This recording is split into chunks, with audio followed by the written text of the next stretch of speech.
وبشر الصابرين الذين إذا أصابتهم مصيبة قالوا إنا لله وإنا إليه راجعون أولئك عليهم صلوات من ربهم ورحمة وأولئك هم المهتدون إن الصفا والمروة من شعائر الله فمن حج البيت أو اعتمر فلا جناح عليه أن يطوف بهما ومن تطوع خيرا فإن الله شاكر عليم إن الذين يكتمون ما أنزلنا من البينات والهدى من بعد ما بيناه للناس في الكتاب أولئك يلعنهم الله ويلعنهم اللاعنون إلا الذين تابوا وأصلحوا وبينوا فأولئك أتوب عليهم وأنا التواب الرحيم إن الذين كفروا وماتوا وهم كفار أولئك عليهم لعنة الله والملائكة والناس أجمعين خالدين فيها لا يخفف عنهم العذاب ولا هم ينظرون وإلهكم إله واحد لا إله إلا هو الرحمن الرحيم إن في خلق السماوات والأرض واختلاف الليل والنهار والفلك التي تجري في البحر بما ينفع الناس وما أنزل الله من السماء من ماء فأحيا به الأرض بعد موتها وبث فيها من كل دابة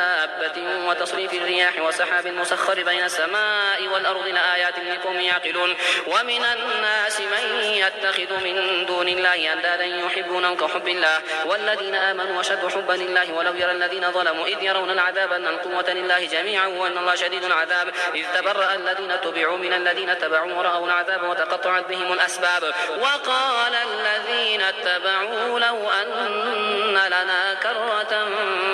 فنتبرأ منهم كما تبرأوا منا كذلك يريهم الله أعمالهم حسرات عليهم وما هم بخارجين من النار يا أيها الناس كلوا مما في الأرض حلالا طيبا ولا تتبعوا خطوات الشيطان إنه لكم عدو مبين إنما يأمركم بالسوء والفحشاء وأن تقولوا على الله ما لا تعلمون وإذا قيل لهم اتبعوا ما أنزل الله قالوا بل نتبع ما ألفينا عليه آباءنا أولو كان آباؤهم لا يعقلون شيئا ولا يهتدون ومثل الذين كفروا كمثل الذي ينعق بما لا يسمع إلا دعاء ونداء صم